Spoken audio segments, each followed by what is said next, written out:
बोलिए भारत माता की। अभी इस कार्यक्रम में राजस्थान के लोग तो हैं ही,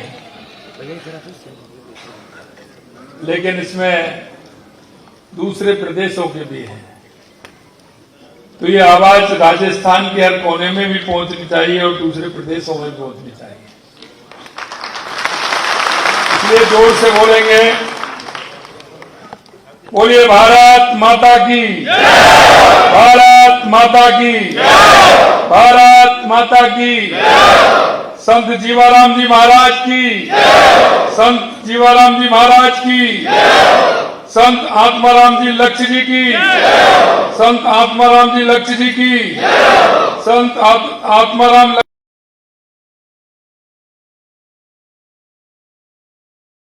भीमराव अम्बेडकर जी की। आज के इस अखिल भारतीय रैगढ़ महासभा प्रतिनिधि सम्मेलन में कार्यक्रम में उपस्थित जिनको अभी आपने सुना, ऐसे दिल्ली से सांसद और मेरे मित्र भाई योगेंद्र चांदोलिया जी,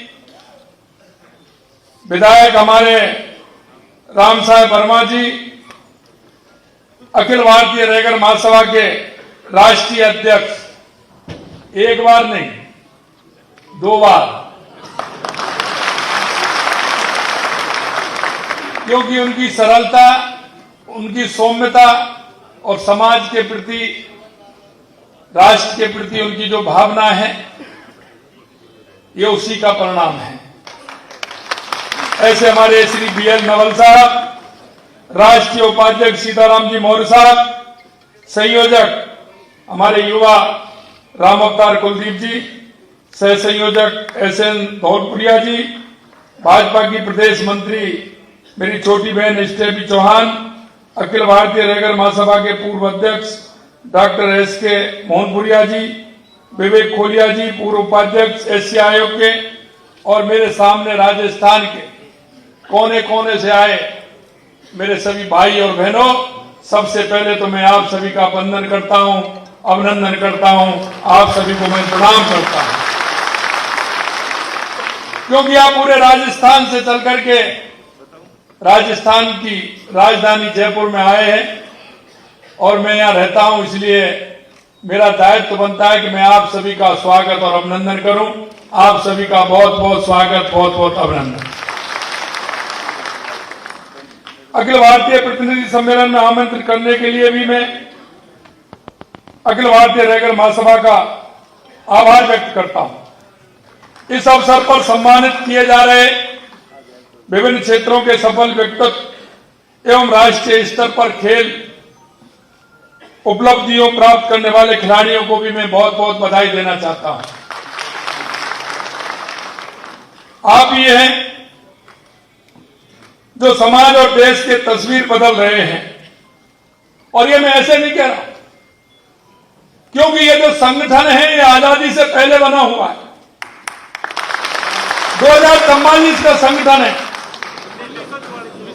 1944 में बना हुआ संगठन है, आजादी से पहला बना हुआ संगठन है।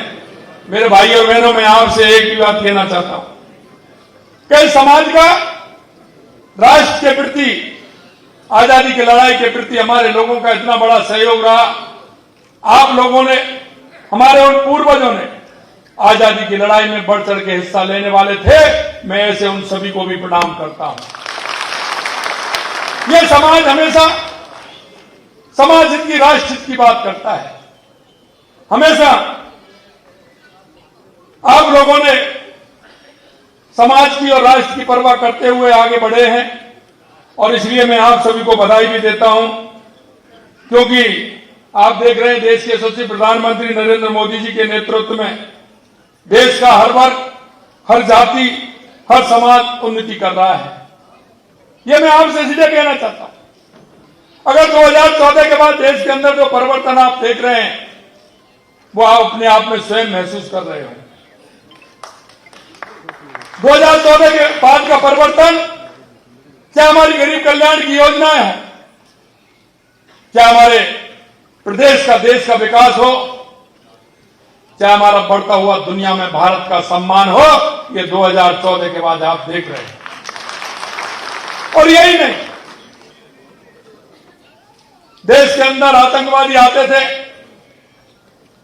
घटना करके चले जाते थे, यहां तक कि सैनिकों के सिर काट करके भी ले जाते थे।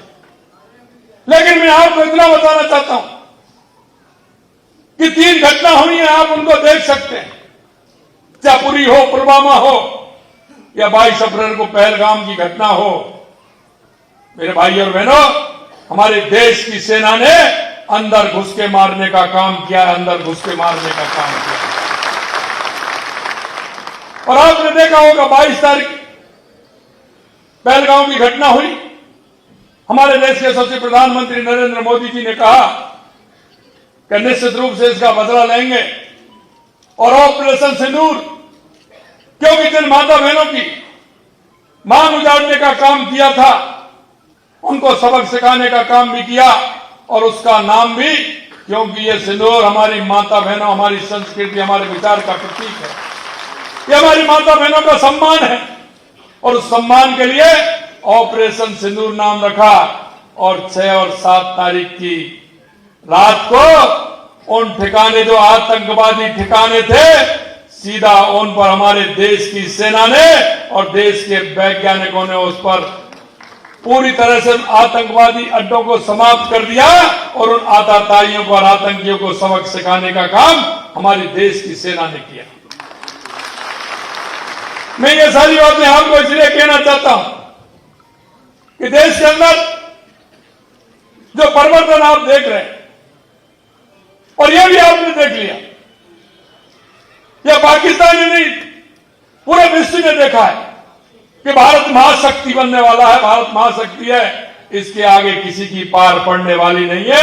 ये हमारी सेना ने और हमारे वैज्ञानिकों ने बता दिया। मेरे भाइयों, इस देश को बनाने में रैगर समाज का बहुत बड़ा योगदान है, क्योंकि हमारे आत्माराम लक्ष्य जैसे संतों का मार्गदर्शन हर समय मिला है, और उन्होंने देश की संस्कृति और देश के विचार के लिए उन्होंने काम किया है। और इसलिए मैं आपसे कहना चाहता हूं कि आप देख सकते हैं, बाबा साहब भीमराव अम्बेडकर जी ने जिस समतामूलक और शिक्षित समाज की परिकल्पना की थी, उसे माननीय मोदी जी ने साकार करने का काम किया है। पहले सिर्फ गरीबी हटाओ के नारे लगते थे, लेकिन 2014 के बाद जितनी गरीब कल्याण की योजनाएं आई हैं, आप देख सकते हैं, उनके बारे में भी मैं आपको थोड़ा सा बताऊंगा। और मैं इतना भी कहना चाहता हूं, इस पावन अवसर पर भारत मां के महान सपूत, संविधान निर्माता भारत रत्न बाबा साहब को भी मैं नमन करता हूं कि उन्होंने हमारे संविधान का निर्माण किया। साथियों, इस देश और प्रदेश में ही नहीं, बाबा साहब को दुनिया भर में बहुत आदर से देखा जाता है। पिछले साल राजस्थान के लिए निवेश यात्रा के लिए मुझे लंदन जाने का मौका मिला। मैंने उनका किंग हेनरी रोड स्थित ऐतिहासिक अम्बेडकर हाउस का दौरा किया। निश्चित रूप से मैं अभिभूत हुआ। देश के यशस्वी प्रधानमंत्री नरेंद्र मोदी जी ने उसका नया रूप देकर के उसको बनाया।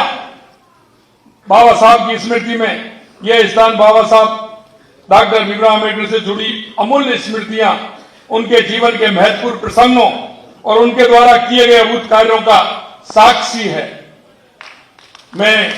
जब मैं वहां गया तो मैंने देखा कि जिस तरह से बाबा साहब का एक एक जो कमरा था उसमें वो पढ़ते थे, जिसमें विश्राम करते थे, वो था रेलवे लाइन के बिल्कुल बगल में, पीछे वृक्ष था।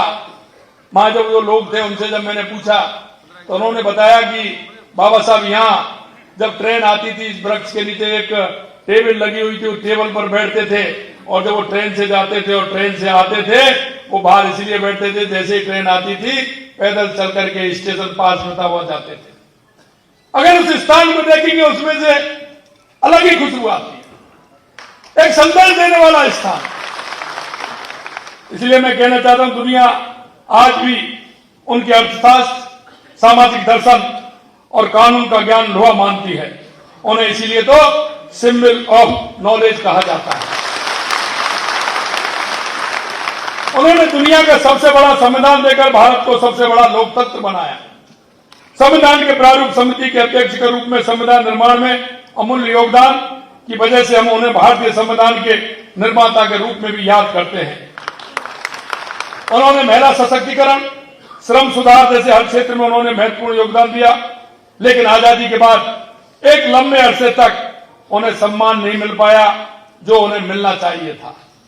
मित्रों, मैं कहना चाहता हूं, जिन लोगों ने बाबा साहब के साथ 4 दशक तक उनको कोई सम्मान नहीं मिला, जब केंद्र में भारतीय जनता पार्टी नीति सरकार आई तो बाबा साहब को भारत रत्न मिला, भारत रत्न मिला।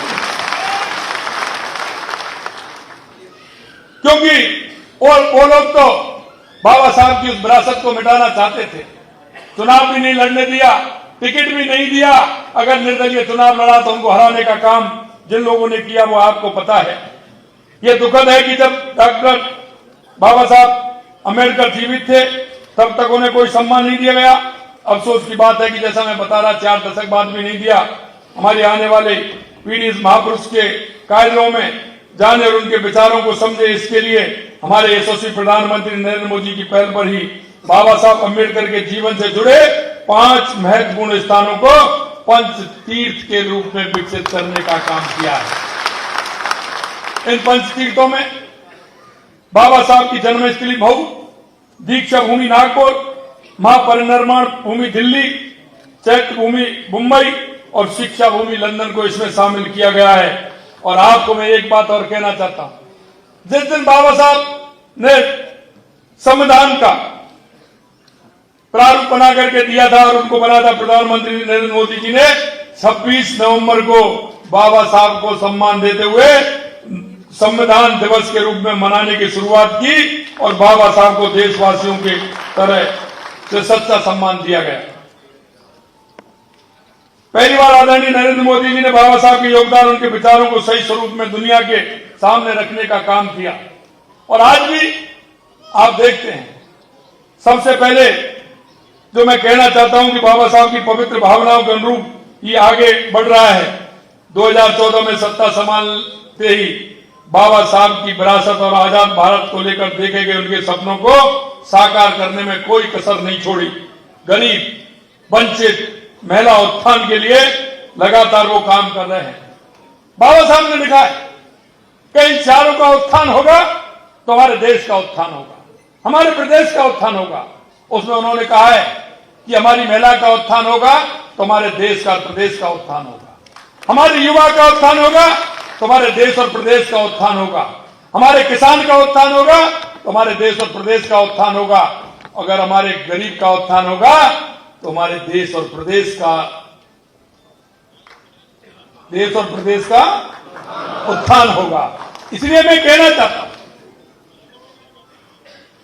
कि हमने 4 जातियों में देश के यशस्वी प्रधानमंत्री नरेंद्र मोदी जी ने, तो बाबा साहब ने कहा है, उसको प्रारूप देने का काम किया है। इसलिए मैं आज आपसे इतना ही कहना चाहता हूं कि चाहे हमारी राजस्थान की सरकार हो या हमारी केंद्र की सरकार हो, हम युवा, महिला, किसान, मजदूर, गरीब, उनको लेकर के हम काम कर रहे हैं। और मैं ये भी आपको कहना चाहता हूं कि लगातार हमने जिस तरह की योजना बनाई है, चाहे हमारी पेंशन योजना हो, चाहे हमारी पालनहार योजना हो, ज्यादा मैं करूंगा तो समय ज्यादा लगेगा। और आपने देखा होगा, पहली बार विमुक्त घुमंतु और घुमंतु समुदाय के कल्याण के लिए दादू दयाल घुमंतु सशक्तिकरण योजना का काम किया, जिसके लिए 60 करोड़ रुपए तो उनके खर्च किए, लेकिन उनको लगभग 26,000 लोगों को पट्टे देने का काम, जिनके पास कोई स्थान नहीं था रहने के लिए, ये भी हमारी राजस्थान की सरकार ने किया। कहीं उनको रहने के लिए स्थान नहीं था, वो अपना मकान नहीं बना सकते, वो इधर उधर घूमते थे। इसलिए मैं ये भी कहना चाहता हूं, डॉक्टर भीमराव अम्बेडकर विधि विश्वविद्यालय जयपुर के तहत Ambedkar institute of constitutional studies research की शुरुआत भी हमने की गई है। हमारी सरकार द्वारा प्रदेश में अनुसूचित जाति, अनुसूचित जनजाति, ओबीसी कमजोर वर्ग दिव्यांगों को संबल देने का काम भी हमने किया है। मैं आपको इतना ही कहना चाहता हूं, बाबा साहब भीमराव अम्बेडकर के पंचतीर्थ भ्रमण यात्रा का भी हमने कार्यक्रम बनाया है, जिसमें जाकर के उनके देश में जो हमारे स्थान है उनको जाकर के देख सकते हैं और उनसे जुड़ सकते हैं। अंत में मैं इतना कहना चाहता हूं, अखिल भारतीय रैगर महासभा ने कुछ मांग मेरे सामने रखी।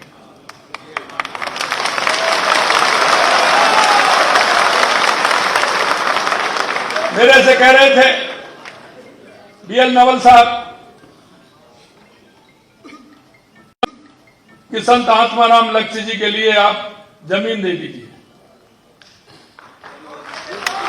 मैंने कहा जमीन नहीं, जमीन भी देंगे और पैनोरमा भी बनवाएंगे।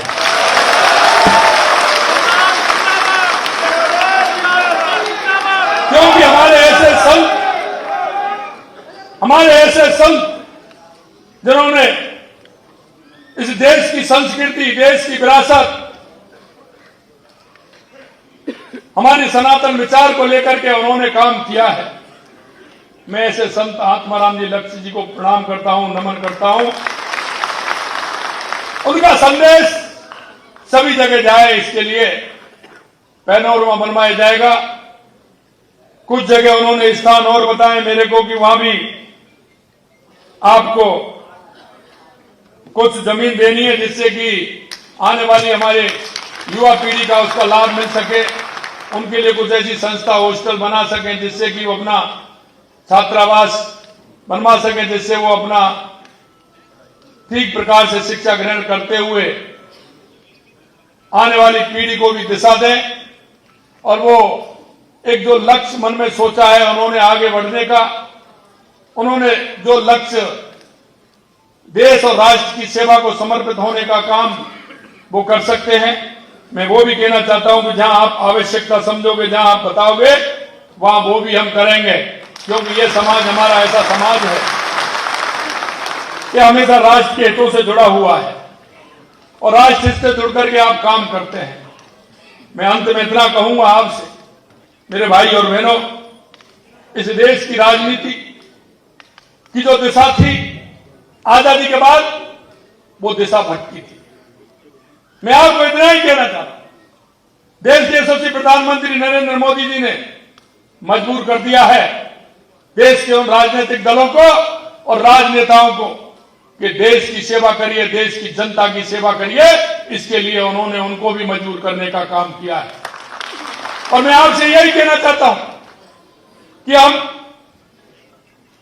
हर व्यक्ति की, युवा, किसान, महिला, मजदूर, हमारी सरकार जो लक्ष्य को लेकर के चलती है, बाबा साहब भीमराव अंबेडकर जी के अंत्योदय को लेकर के चलती है।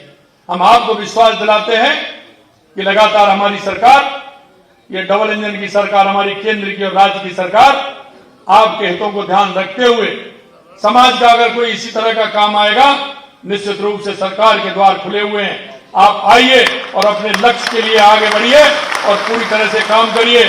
मैं आज पुनः, क्योंकि मेरे को बताया 1944 की संस्था,